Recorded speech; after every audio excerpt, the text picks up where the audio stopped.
Well, I gave you a crash course in Greek history with photos of artworks. My crash course in Roman history will feature maps. Ms. Jacobs has already told you about how, in legend, Rome was founded in 753 BC by Romulus, who was supposedly the descendant of Aeneas, a survivor from the destruction of Troy. It's a good story, but we don't really leave the realm of legend for history until around 510 BCE, when the Romans overthrew Etruscan rulers to the northwest and became a republic. The Roman Republic rapidly grew in size and power, becoming the leading city in central Italy. In 340 BCE, the Latin cities revolted, but Rome defeated them, and they came under direct Roman rule in 338 BCE.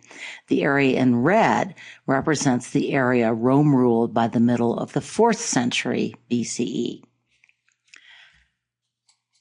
Imperium is a vital concept in Roman history. It's the word that becomes the root of emperor and imperial. But what it really means is the power and authority that a government ruler wields. Roman art is all about power and authority, which is why you're going to write still another long essay paragraph on a Roman work, and why I'm going to give you somewhat more background on Roman politics than I did on Greek politics. Power in Rome was in fact complicated and often up for grabs. The two executive rulers, the consuls, were selected by and ruled, at least in theory, by consent of the Senate, which was a group of powerful older men from noble families. In times of crisis, and warlike Rome had a lot of crises, the consuls, with the advice of the Senate, could appoint a dictator and hand all power over to him for 6 months. That's going to be a scary precedent, as we'll see.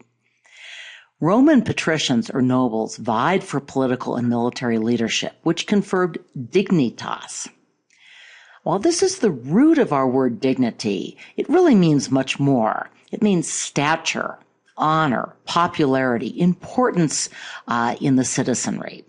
This was what Roman leaders sought, sometimes, as we'll see, at the expense of republican principles.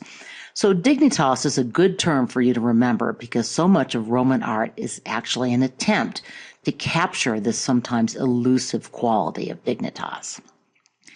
The same pattern was repeated inside the Roman family, by the way. The father, or paterfamilias, literally had the power of life and death over his children. He could legally execute his kids. And he had something pretty close to this power over his wife. The patricians or nobles in turn ruled over the plebeian free citizens, and everybody ruled over the society's many slaves. For the next 150 years, Rome would gain control of the hugely wealthy Greek colonies on what is now the island of Sicily.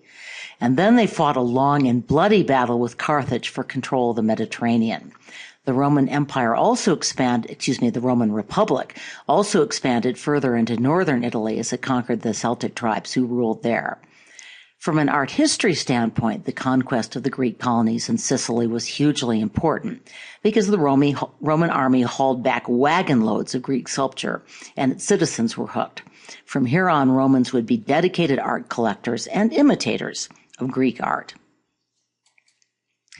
During the period that Rome was expanding geographically, its plebeian classes were gaining new power. Any thoughts about how those two developments might be related?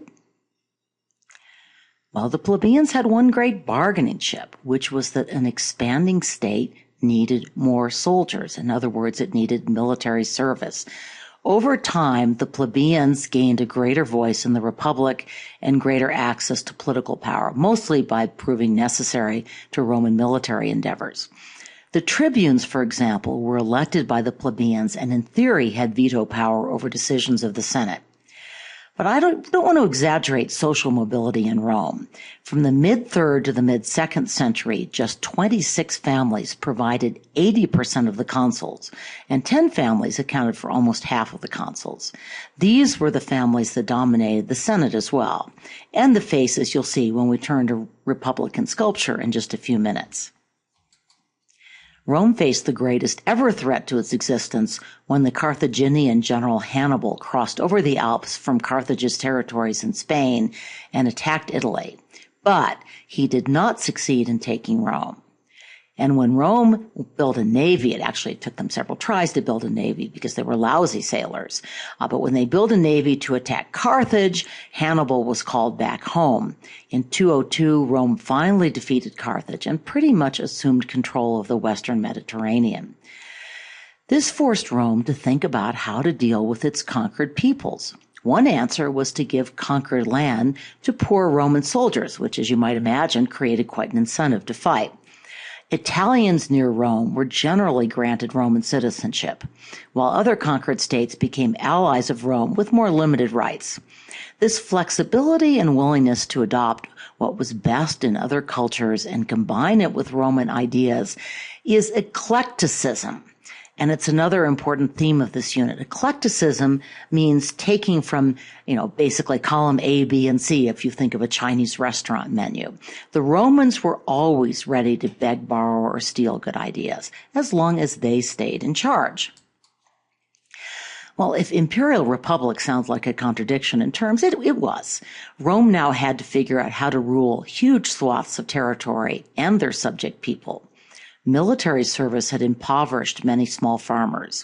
Slave revolts broke out throughout Roman-held territory. War had also helped new leaders rise to power. Military talent is not necessarily limited to the top 20 families. So the most successful generals who weren't always from noble families were demanding more political power. In effect, a professional volunteer career military was created in response. But this career military threatened the rule of patrician senators because leading successful generals became, as you might expect, contenders for political power.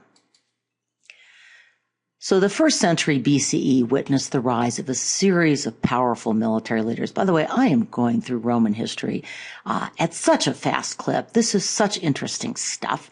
I'm hoping Ms. Jacobs will have some time to fill in. If not, I would encourage you to read further because the rise of the Roman Republic, its fall and succession by the Roman Empire is, I think, one of the most fascinating topics in history. But enough digressions. As I said, there were a series of powerful military leaders culminating with Julius Caesar, who conquered Gaul, or what today is France. Several of these leaders gained temporary dictatorship from the Senate. Remember, that was an element of the Roman Republic. And then campaigned for the consulship with an army at their back to strengthen their case. This situation came to a head when the Senate demanded that Julius Caesar resign his command and return to Rome without his army to face charges of corruption. A demand that everyone recognized was really a death sentence. Caesar returned all right. He returned with his army.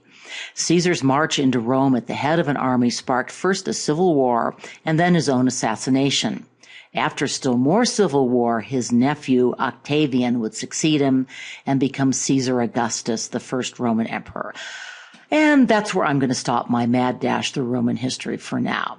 Augustus is a central figure in this course. Until perhaps Napoleon, no other leader has so brilliantly manipulated symbols, including art, as propaganda supporting his rule. We'll take up Augustus soon.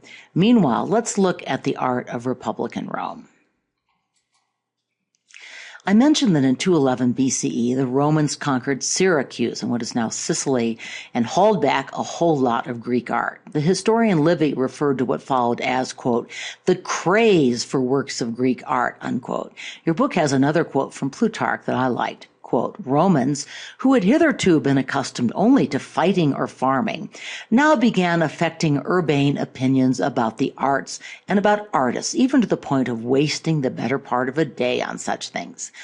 Not everyone apparently was mad for all things Greek. But these are the Romans who beg, borrow, and steal. Remember, they're eclectic. They did not simply slavishly follow Greek ideas, but they melded them with other traditions. Again, eclecticism. So what Greek elements do you see in this temple? And what elements are Roman or borrowed from someone else? The front and side columns clearly look Greek, but where do they depart from the Greek model? They are attached to the wall. Remember, engaged columns at the back. The design of the temple is really as much Etruscan as Greek. It's accessible from the front, not from every side. The white stone imitates marble, but it's actually local limestone or tufa. Later, the Romans will find a good marble source and switch to marble, but they haven't done it yet. So here are a couple of terms, let's pull them up, there we go, that you should know. You've encountered engaged columns before. Where? Well, they were used in the temples near Imhotep's step pyramids. Basically, he didn't trust columns to hold the roof up. You should also already know the term peripteral for columns that are surrounding the cella. Pseudo just means that they're faking it in part. The unattached columns do not extend all the way around the building. Basically, interior space is more important to the Romans, maybe in part because they lived in a somewhat colder climate. Here's the floor plan blown up so that you can see it more clearly. Note that the plan includes both freestanding and engaged columns. You all remember the Tholos temples, right? Like the Tholos beehive tombs of Mycenae, this temple is round. There are also round Greek temples, most notably at Delphi. And while Corinthian columns become more common in Rome than in Greece, this isn't really a Roman innovation either. But the high, narrow staircase leading to the entrance is more typical of the Etruscan Roman style. So, what would you say is the really important Roman innovation used in this building?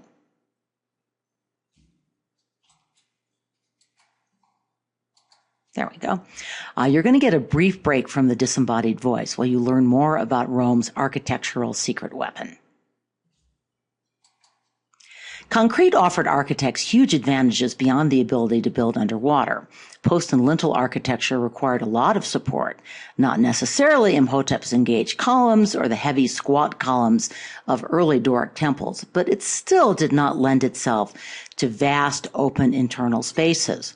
We're so accustomed to such spaces in cathedrals, shopping malls, whatever, that we can forget what an extraordinary innovation it was. But before we look at the ways concrete was molded to produce open spaces, let's turn to the deceptively simple arch. A stone lintel on the top of two columns rarely spans a distance of even 15 feet.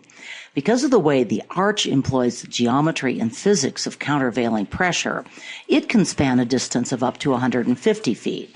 It was actually the combination of the arch and concrete that allowed Romans to enclose enormous spaces and fully exploit the potential of this new material. We're going to encounter lots of arch terms later. For now, I just want you to be aware of the parts of the arch, particularly the keystone and the top of the arch. In fact, those are really the only terms you need to know at this point. Those are its most critical elements. Another thing that the Romans did with the arch was expand its potential by extending it in a straight line or by rotating it, creating a vault. Here you see the simplest of these expanded arches, which is the barrel vault. It's shown here both with and without a supporting outer wall or buttress. We'll encounter a lot more buttresses when we get to cathedrals. Here's an example of a barrel vault from the Cloisters Museum in New York. This, by the way, is the Metropolitan Museum's Medieval Museum, another museum I recommend that you put on your list. When two barrel vaults intersect at a right angle, the juncture forms what is called a groin or cross vault, but groin is the term that's usually used. The significance of this is it makes it easier to insert lighting and later to insert windows. Fenestrated, by the way, just means windows. You may recognize the Spanish and French roots of that. That slide got a little messed up, didn't it? Sorry about that. We'll see even more impressive concrete structures when we move into the Empire period, but this complex leading to a Tholos temple on a hill was constructed of concrete. The terraces and ramps are supported by concrete barrel vaults. I've talked a bit about the Senate and how its members were older men of the wealthy and noble classes. Roman patrician society was obsessed with lineage. Noble families kept wax images of their ancestors called imagines in cupboards in their homes. The lineage is reflected in veristic or truthful art. It may not actually have been entirely truthful. There's some evidence that the subjects may have asked that their wrinkles be exaggerated to convey even more age and experience than they actually possessed. Nevertheless, this is a real contrast with Greek sculptural ideals that reflect a different set of values. You don't see as much worship of youth and beauty. You see more admiration for the wisdom that comes from age. But it can get a little weird. Oops, I'm sorry, I skipped those.